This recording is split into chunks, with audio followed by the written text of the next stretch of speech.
শুভেচ্ছা আমন্ত্রণ খেলাধুলা ইন্ডিপেন্ডেন্ট টেলিভিশনের নিয়মিত আয়োজন যত খেলায় আপনাদের সাথে আছি সাইদ সাদিয়ার। অনূর্ধ্ব 19 এশিয়া কাপে টানা দ্বিতীয়বার চ্যাম্পিয়ন বাংলাদেশ। এবার বিশ্বকাপ পুনরুদ্ধারের লক্ষ্য। যুবাদের সর্বোচ্চ প্রস্তুতি নিশ্চিত করবে বিসিবি, জানিয়েছেন ফাহিম সিনহা। টাইগার যুবাদের সাফল্যের নেপথ্যে কোচ নাভিদ নেওয়াজের অবদানের কথাও উল্লেখ করেন এই বোর্ড পরিচালক। এদিকে চ্যাম্পিয়ন দলের জন্য 50 লাখ টাকা পুরস্কার ঘোষণা করেছে ক্রীড়া মন্ত্রণালয়। টানা দুইবার এশিয়ার সেরা বাংলাদেশ, 8 বারের চ্যাম্পিয়ন ভারতকে হারানোর কারণে উদযাপনে যেন দ্বিগুণ। পুরো টুর্নামেন্টে আধিপত্য দেখিয়ে দুর্দান্ত অর্জনে টাইগার যুবাদের নিয়ে বেড়েছে প্রত্যাশা। 2026 বিশ্বকাপ পর্যন্ত বিসিবির বিশেষ পরিকল্পনা তরুণদের নিয়ে আন্তর্জাতিক ম্যাচ ও সিরিজ আয়োজনের মাধ্যমে আরও পরিণত করার লক্ষ্য। বোর্ডের স্বপ্ন বিশ্বকাপে শ্রেষ্ঠত্ব পুনরুদ্ধারের। কন্টিনিউয়াসলি আপনার এরা ক্যাম্পেই থাকবে, আপনার কোচদের মনিটরিংয়েই থাকবে, ফিটনেসটাও আমরা মনিটর করতে পারবো। মানে টোটাল প্রসেসটা আর কি একদম 2026-এর ওয়ার্ল্ড কাপ পর্যন্ত আমরা মূলত দেখি আপনার প্লেয়ারদের কোয়ালিটি, আপনার কয়জন পোটেনশিয়াল প্লেয়ার আমরা ভবিষ্যতের জন্য এখান থেকে আশা করতে পারি। তো এখানে আউটকামটা আমার মনে হয় বেশ ভালো। এশিয়া কাপে ইকবাল হোসেন ইমনের পারফরমেন্স নজর কাড়া। তামিম জাওয়াদরাও পাওয়ার হিটিং এর সামর্থ্যের প্রমাণ দিয়েছে। ওদের মাঝেই ভবিষ্যৎ দেখছে বিসিবি। ও ছিল, জাওয়াদ ছিল, এই দুজনের স্পেশালি আমরা দেখেছি অনেক বড় বড় 6 মারতে পারে। তো আশা করি মানে আপনার ন্যাশনাল টিম পর্যন্ত যদি আপনার মানে ওই পাইপলাইনে আসলে আপনার ওই কি বলে ট্রানজিশন প্রসেসটা যদি ভালো পায়, আমরা তাদেরকে আমাদের সিনিয়র টিমে ভবিষ্যতে দেখতে পারি। কোচিং প্যানেলে নাভিদ নেওয়াজ, ফিটনেস ট্রেনার স্টনিয়ারের অন্তর্ভুক্তিতে ভারসাম্য বেড়েছে। ক্রিকেটারদের পারফরমেন্সে উন্নতি দৃশ্যমান। কোচিং স্টাফদের নিয়ে বিসিবিও সন্তুষ্ট।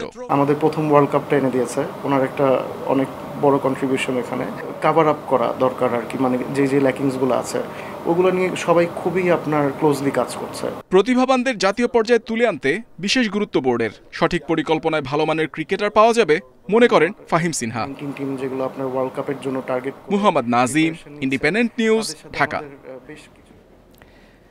অনূর্ধ্ব 19 এশিয়া কাপ জয়ী দল বাংলাদেশে ফিরেছে এবং হজরত শাহজালাল আন্তর্জাতিক বিমানবন্দরে রাত 11টার দিকে চ্যাম্পিয়ন দল পৌঁছেছে। বিমানবন্দরে এই মুহূর্তের অবস্থা আমরা যদি দেখি, দল ধীরে ধীরে বের হবে এবং বিসিবির কর্মকর্তারা ছোটোখাটো সংবর্ধনের একটা আয়োজন রেখেছে। পরবর্তীতে অবশ্যই বিসিবি এই চ্যাম্পিয়ন দলের জন্য নিশ্চয়ই পুরস্কার ঘোষণা করবে। এরই মধ্যে যুব ও ক্রীড়া মন্ত্রণালয় 50 লাখ টাকা পুরস্কার ঘোষণা করেছে। বিসিবিও নিশ্চয়ই যুবাদের জন্য বড়সড় পুরস্কার এবং সংবর্ধনার আয়োজন নিশ্চয়ই রাখবে।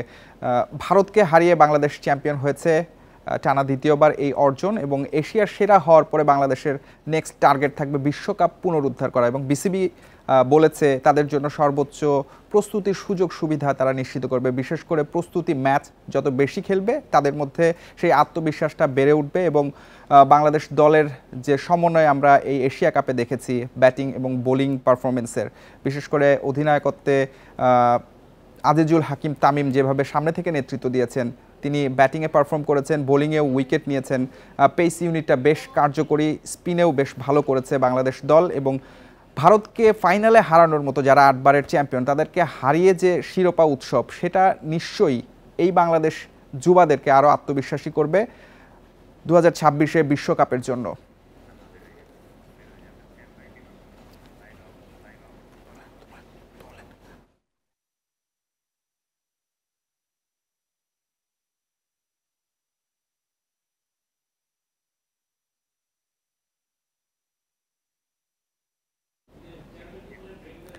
সেন্ট কিটসে উইন্ডিজ বাংলাদেশ সিরিজের দ্বিতীয় ওডিআই কাল। প্রথম ম্যাচের সুযোগ তৈরি করেও হারতে হয় বড় ব্যবধানে। সেই হতাশা ভুলে ঘুরে দাঁড়াতে মরিয়া টাইগাররা।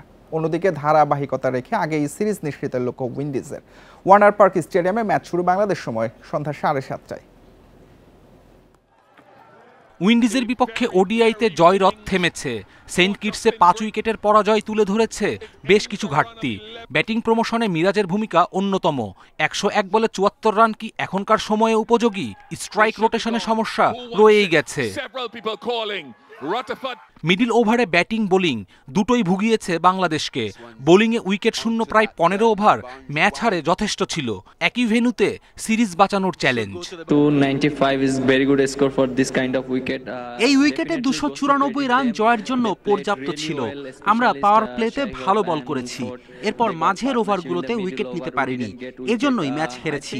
এখনো দুটি ম্যাচ বাকি রয়েছে, ভুল থেকে শিক্ষা নিয়ে সিরিজে ঘুরে দাঁড়াবো আমরা। We start very well, specialist Nahid and Taskin. প্রত্যাবর্তনে Afif প্রভাব রাখতে না পারলেও ব্যাটিংয়ে বিকল্প নেই। বোলিং কম্বিনেশনে পরিবর্তনের সম্ভাবনা জোরালো। ঢুকতে পারেন বাঁহাতি পেসার শরীফুল কিংবা স্পিনার নাসুম। বাংলাদেশকে হারিয়ে উজ্জীবিত উইন্ডিজ। প্রথম ওয়ানডের সেঞ্চুরিয়ান রাদারফোর্ড সম্প্রতি এই ফরম্যাটে দারুণ ধারাবাহিক। শাই হোপও অবদান রেখেছেন, যদিও শুরুর ব্যাটারদের কাছে আরও বেশি প্রত্যাশা ক্যারিবীয় অধিনায়কের। বাংলাদেশের বিপক্ষে 11 ম্যাচ হারের বৃত্ত ভাঙতে পেরে খুশি। সেই ধারাবাহিকতা বজায় রাখতে চাই। টপ অর্ডার থেকে আরো ভালো কিছুর আশা করছি। ম্যাচ শেষ করে আসার মানসিকতা থাকা জরুরি। পাওয়ার হিটিংয়ে ক্যারিবীয়দের থেকে পিছিয়ে থাকায় সেন্ট কিটসের ছোট বাউন্ডারিতে টাইগারদের দায়িত্বশীল ব্যাটিং হতে পারে জয়ের মূল মন্ত্র। কপিল পাল, ইন্ডিপেন্ডেন্ট নিউজ। নারী দলের টি-20 সিরিজে আয়ারল্যান্ডের কাছে হোয়াইট ওয়াশ বাংলাদেশ। সিলেটের শেষ ম্যাচে আইরিশদের জয় 4 উইকেটে।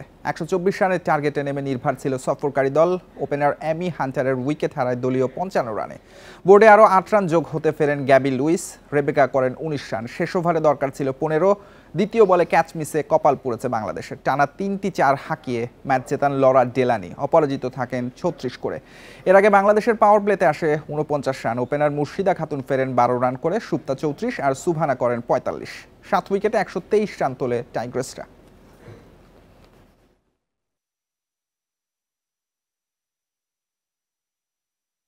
আমার কাছে মনে হয় ল্যাক অফ, বলবো যে টিমের যে এই সব সিচুয়েশনের প্রেশারগুলো এগুলো হ্যান্ডেল না করার একটা কারণ। যে ইনিংস কীভাবে লম্বা করতে হয় বা কোন সময়টাতে আসলে আমাদের বিল্ড করতে হয়, কোন সময়টাতে আমাদের একটু রোটেশনের দিকে মনোযোগ দিতে হয়, সেগুলো কিন্তু আমরা এখন পর্যন্ত মনে হয় কোপ আপ করতে পারছি না। এটা একটা বড় একটা বলবো যে মিস্টেকস, আমার যেটা রেকটিফাই করা উচিত। এবার ফুটবল প্রসঙ্গ। এএফসি এশিয়ান কাপ বাছাইয়ে তুলনামূলক সহজ গ্রুপে পড়েছে বাংলাদেশ। সি গ্রুপে ভারত, হংকং ও সিঙ্গাপুরের বিপক্ষে খেলবে লাল সবুজ। প্রায় সমশক্তির প্রতিপক্ষ হওয়ায় ঘরের মাঠে পয়েন্ট পাওয়ার সম্ভাবনা দেখছেন হাবিয়ার কাবরেরা। শিগগিরই বাফুফের সঙ্গে চুক্তি নবায়নে আশাবাদী এই স্প্যানিশ কোচ। মালয়েশিয়ার কুয়ালালামপুরে এশিয়ান কাপ বাছাইয়ের ড্র।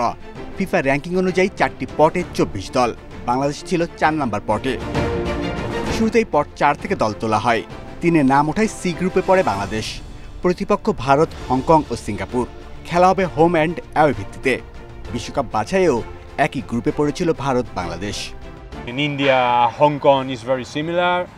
গ্রুপের 3টি দলই প্রায় সমশক্তির। আমরা 6 ম্যাচেই প্রতিদ্বন্দ্বিতা করতে পারবো এবং জয়ের সম্ভাবনা থাকবে। অ্যাওয়ে ম্যাচে প্রতিদ্বন্দ্বিতা করার পাশাপাশি হোম ম্যাচে সর্বোচ্চ পয়েন্ট পেতে চাই। পরিকল্পনা ও প্রস্তুতি নিয়ে এগোতে পারলে চমকের সম্ভাবনা আছে, বিশ্বাস কাবরেরার। মার্চ উইন্ডোর আগে 1 মাস খেলা নেই। 5 সপ্তাহ অনুশীলন, কমপক্ষে 3-4টি প্রস্তুতি ম্যাচ খেলতে চাই। গত বছর সৌদিতে 1 মাস ক্যাম্প করেছিলাম, এবারও সেরকম কিছু চাই। সম্ভাবনার কথা শোনালেন কাবরেরা, কিন্তু বাংলাদেশ দলের সঙ্গে তার ভবিষ্যৎ চূড়ান্ত নয়। এ মাসেই শেষ হবে চুক্তির মেয়াদ। এখনো চুক্তি নবায়নের সিদ্ধান্ত জানায়নি ফেডারেশন। মেয়াদ শেষ হতে এখনো 20 দিন বাকি। আলোচনা চলমান। আমি আশাবাদী বাংলাদেশের হয়ে কাজ করতে। 2025-এর মার্চ থেকে 2026-এর মার্চ, 12 মাসে 6টি ম্যাচ। বাংলাদেশের প্রথম ম্যাচ ভারতের বিপক্ষে। Shamim Ahmed, independent news, Dhaka. Federation কাপে কাল 2 ম্যাচ। বসুন্ধরা কিংস অ্যারেনায় মোহামেডান নামবে রহমতগঞ্জের বিপক্ষে। খেলা শুরু দুপুর 2:30টায়। প্রিমিয়ার লিগে সবশেষ বসুন্ধরার কাছে হেরেছে মোহামেডান। সেই ধাক্কা কাটিয়ে ফেড কাপে জয় দিয়ে মিশন শুরুর প্রত্যয় সাদা কালোদের। দলীয় সমন্বয় আর লড়াকু মানসিকতা মোহামেডানের মূলমন্ত্র। অধিনায়ক সোলেমন দিয়াবাতে আক্রমণের ভরসা। একই সময়ে কুমিল্লায় 2 আবাহনীর লড়াই। শক্তিশালী দল গড়তে না পারলেও প্রিমিয়ার লিগে প্রথম 2 ম্যাচই জিতেছে ঢাকা আবাহনী। অন্যদিকে বসুন্ধরার কাছে 7-0 গোলে বিধ্বস্ত হওয়ার পর রহমতগঞ্জের কাছেও হেরেছে চট্টগ্রাম আবাহনী।